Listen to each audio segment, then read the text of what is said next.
Doctor Ambedkar ने कहा था, समानता का मतलब सभी के साथ समान व्यवहार करना नहीं हो सकता। आज की हमारी जो ये गहन चर्चा है वो इसी एक विचार के इर्द गिर्द घूमेगी और हम इसे देखेंगे भारत के पूर्व मुख्य न्यायाधीश जस्टिस B.R. गवई के विदाई भाषण के आईने में। जी, हमारे सामने दी इंडियन एक्सप्रेस में प्रकाशित एक लेख है जिसमें जस्टिस गवई के भाषण का विश्लेषण है। अक्सर ऐसे विदाई भाषण सिर्फ एक औपचारिकता होते हैं ना। बिल्कुल, लेकिन ये बहुत अलग था। हाँ, ये उनके पूरे कार्यकाल का एक तरह से सार था और शायद भविष्य के लिए एक चेतावनी भी। आज हम सिर्फ ये नहीं देखेंगे कि उन्होंने क्या कहा, बल्कि ये समझने की कोशिश करेंगे कि उन शब्दों के पीछे का न्यायिक दर्शन क्या था। एकदम सही।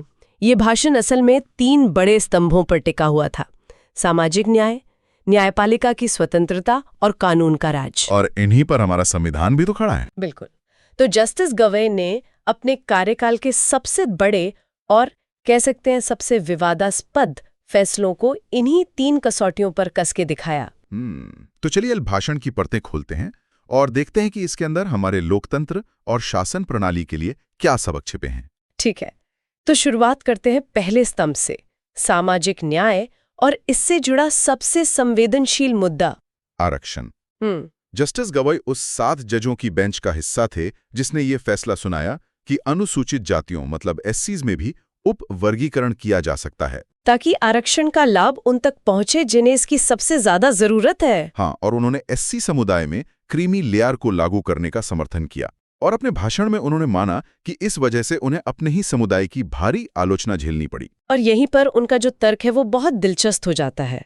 उन्होंने किसी कानून की किताब का हवाला नहीं दिया, बल्कि एक बहुत सीधा और सरल सवाल पूछा। कौन सा सवाल? उन्होंने कहा, क्या हम दिल्ली के सेंट स्टीफेंस जैसे टॉप कॉलेज में पढ़ने वाले एक चीफ सेक्रेटरी के बेटे की तुलना एक गांव के जिला परिषद स्कूल में पढ़ने वाले खेतीहर मजदूर के बेटे से कर सकते हैं? दोनों अनुसूचित जाति से हैं, लेकिन क्या दोनों की परिस्थितियां एक जैसी हैं? ये एक ऐसा सवाल है जो सीधे मुद्दे की जड़ पर चोट करता है। लेकिन आलोचक ये भी तो कह सकते हैं कि क्रीमी लेयर का जो सिद्धांत है वो SC समुदाय की उस सामूहिक ऐतिहासिक पीड़ा को कम करके आंकता है। सही बात है। जिसके कारण आरक्षण की व्यवस्था शुरू ही की गई थी। तो क्या जस्टिस गवई ने इस भावना को संबोधित किया? उन्होंने किया, और इसके लिए वो वापस डॉक्टर अंबेडकर के पास ही गए। अच्छा। उन्होंने अंबेडकर को ही कोट करते हुए कहा कि असमान लोगों के साथ समान व्यवहार करना समानता को बढ़ावा नहीं देता, बल्कि असमानता को और गहरा कर देता है। उनका तर्क था कि आरक्षण का मकसद किसी एक समूह को हमेशा के लिए लाभ देना नहीं है, बल्कि उस समूह के जो सबसे पिछड़े लोग हैं उनको ऊपर उठाना है। तो अगर कुछ परिवार आरक्षण का लाभ लेकर आगे बढ़ चुके हैं, तो क्या अब ये उनका नैतिक दायित्व नहीं है कि वे पीछे हटकर अपने ही समुदाय के उन लोगों को आगे आने का मौका दें जो अब भी बहुत बहुत पीछे हैं? और इस नैतिक दायित्व को समझाने के लिए उन्होंने एक बहुत ही व्यक्तिगत किस्सा भी सुनाया था ना? हाँ, अपने ही लॉ क्लर्क के बारे में। बताइए जरा उसके बारे में। हाँ, और वो किस्सा इस पूरी बहस का रुख ही बदल देता है। उन्होंने बताया कि उनका एक लॉ क्लर्क जो खुद एक वरिष्ठ अधिकारी का बेटा है और SC समुदाय से है, उसने उनसे कहा कि इस फैसले के बाद उसे एक तरह की आज़ादी महसूस हुई है। आज़ादी? हाँ, उसने कहा कि वो अब कभी SC कोटे का लाभ नहीं लेगा। और इस पर जस्टिस गवई की जो टिप्पणी थी वो बहुत तीखी थी। क्या कहा उन्होंने? उन्होंने कहा, उस एक लड़के ने वो समझ लिया जो राजनेता समझने से इनकार करते हैं। वाह, एक विदाई भाषण में राजनीतिक वर्ग पर इतना सीधा निशाना। जी, ये बहुत बड़ी बात है। ये सिर्फ एक कानूनी तर्क नहीं है, ये राजनीति और तर्क के बीच की लड़ाई पर एक टिप्पणी है। बिल्कुल। UPSC के एस्पिरेंट्स के लिए ये समझना बहुत जरूरी है कि कैसे न्यायिक तर्क सामाजिक राजनीतिक वास्तविकताओं से टकराते हैं। ये सिर्फ कानून की व्याख्या का मामला नहीं है। नहीं, ये सामाजिक न्याय की आत्मा को बचाने का मामला था। वो कह रहे थे कि जब तर्क एक तरफ हो और राजनीतिक दबाव दूसरी तरफ, तो न्यायपालिका को तर्क के साथ खड़ा होना होगा, भले ही वो अलोकप्रिय क्यों ना हो। एग्जैक्टली। और ये जो राजनीतिक दबाव का मुद्दा है, ये सिर्फ सामाजिक नीतियों तक ही सीमित नहीं था, है ना? नहीं, बिल्कुल नहीं। न्यायपालिका की अपनी स्वतंत्रता को लेकर भी कार्यपालिका के साथ एक रस्साकशी लगातार चल रही थी। हाँ, और उसका सबसे बड़ा अखाड़ा बने न्यायाधिकरण यानी ट्राइब्यूनल्स। और ये हमें उनके भाषण के दूसरे स्तंभ पर लाता है, न्यायपालिका की स्वतंत्रता। जी, उन्होंने 2021 के ट्राइब्यूनल्स रिफॉर्म्स लॉ के कुछ प्रमुख प्रावधानों को रद्द करने के अपने फैसले का जोरदार बचाव किया। इसे अगर हम आसान भाषा में समझें तो सरकार एक ऐसा कानून लाई थी जो ट्राइब्यूनल्स के सदस्यों की नियुक्ति और उनकी सेवा शर्तों को नियंत्रित करता था। और सुप्रीम कोर्ट ने उसे रद्द कर दिया। हाँ, जस्टिस गवई ने साफ कहा, न्यायाधिकरणों की स्वतंत्रता से कोई समझौता नहीं हो सकता। ये सुनने में थोड़ा तकनीकी लगता है, पर इसका असली मतलब क्या है? मतलब एक आम नागरिक के लिए इन ट्राइब्यूनल्स की स्वतंत्रता इतनी जरूरी क्यों है? इसे ऐसे समझिए कि ये ट्राइब्यूनल्स एक तरह की विशेष अदालतें होती हैं, जैसे टैक्स के मामले या पर्यावरण के मामले। बिल्कुल, और इनमें अक्सर एक पक्ष सरकार खुद होती है। अब अगर सरकार ही ये तय करने लगे कि जज कौन बनेगा, उसका कार्यकाल कितना होगा, तो क्या वो जज सरकार के खिलाफ निष्पक्ष फैसला दे पाएगा? नहीं, मुश्किल है। ये तो वैसा ही हुआ जैसे सरकार एक मैच में खिलाड़ी भी हो और अपना अंपायर भी खुद ही चुन ले। सही बात। का भी जिक्र किया। ये बहुत ही कूटनीतिक भाषा है। पर्दे के पीछे असल में क्या चल रहा होगा? देखिए, ये न्यायपालिका और कार्यपालिका के बीच चल रहे तनाव का एक बहुत ही सूक्ष्म लेकिन शक्तिशाली संकेत था। इसका मतलब है कि सरकार की तरफ से शायद नियुक्तियों में देरी करने का या अपने पसंदीदा लोगों को नियुक्त करने का दबाव बनाया जा रहा था। और जब देश का मुख्य न्यायाधीश सार्वजनिक रूप से ये बात कह रहा है, तो वो असल में संविधान के शक्तियों के पृथक्करण, मतलब सेपरेशन ऑफ पावर्स के सिद्धांत पर हो रहे हमले की तरफ इशारा कर रहे थे। वो कह रहे थे कि हम अपनी लक्ष्मण रेखा जानते हैं, लेकिन कार्यपालिका को भी अपनी लक्ष्मण रेखा का सम्मान करना होगा। बिल्कुल।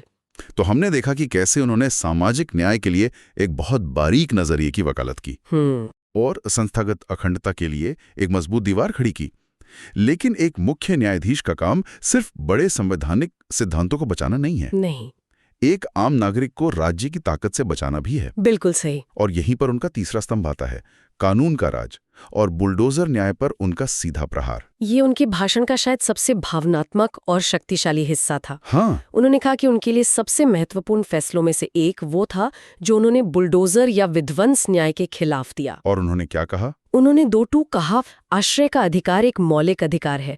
सिर्फ इसलिए कि कोई व्यक्ति किसी मामले में संदिग्ध है या दोषी भी ठहराया गया है, आप उसके पूरे परिवार को उनके घर से बाहर नहीं फेंक सकते। ये बात मुझे बहुत दिलचस्प लगती है। क्या? कि एक तरफ आरक्षण के मामले में वो बहुत बारीक वर्गीकरण की बात कर रहे हैं कि कौन ज्यादा पिछड़ा है, कौन कम। हाँ, लेकिन यहाँ बुलडोजर के मामले में वो एक बिल्कुल स्पष्ट, एक ब्लैक एंड व्हाइट लाइन खींच रहे हैं, कोई लाग लपेट नहीं। ये उनके न्यायिक दर्शन के बारे में क्या बताता है? ये एक बेहतरीन अवलोकन है और ये उनके न्यायिक दर्शन के मूल को दिखाता है।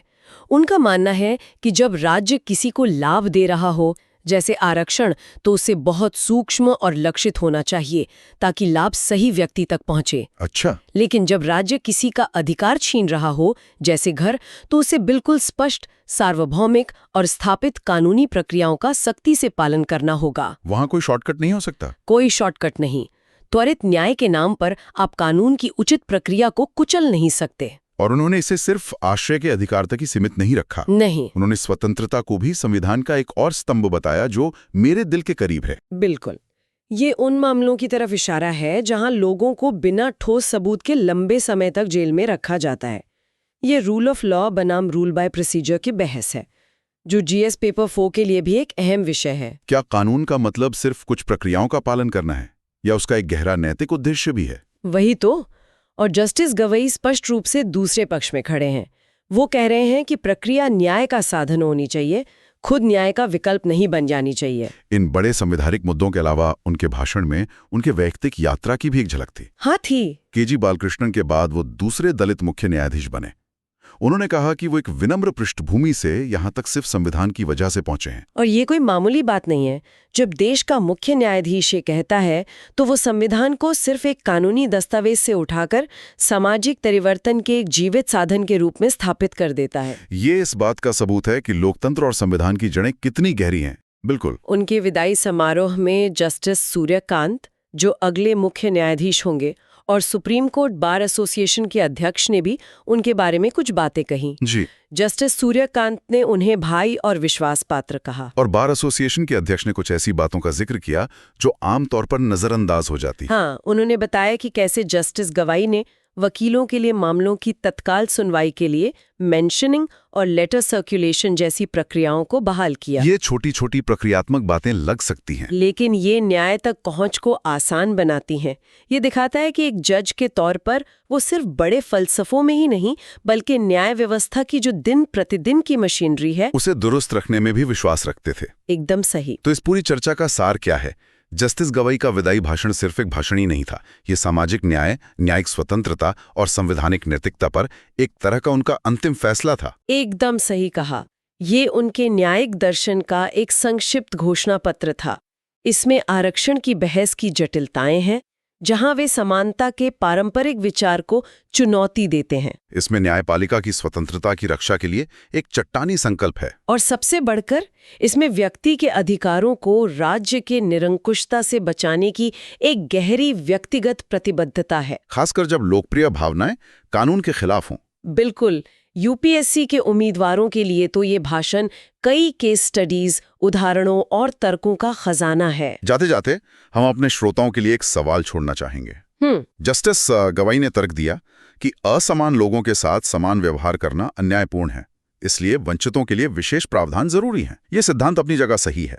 लेकिन आज के समाज में वो रेखा कहाँ खींची जाए जो वंचित और सक्षम के बीच अंतर करती है? ये एक बहुत बड़ा सवाल है। खासकर जब आरक्षण का लाभ कई पीढ़ियों तक मिलने के बाद कुछ परिवार खुद एक विशेषाधिकार प्राप्त स्थिति में आ गए हैं। ये सवाल आरक्षण नीति के भविष्य की बहस के बिल्कुल केंद्र में है। और इसका जवाब ढूंढना आसान नहीं होगा। बिल्कुल नहीं। अगर आपको ये विश्लेषण पसंद आया तो हमें जरूर बताएं, लाइक करें, सब्सक्राइब करें और अगर आपके कोई सवाल हैं तो कमेंट सेक्शन में पूछें। हम जल्द ही एक और महत्वपूर्ण विषय के साथ वापस आएंगे।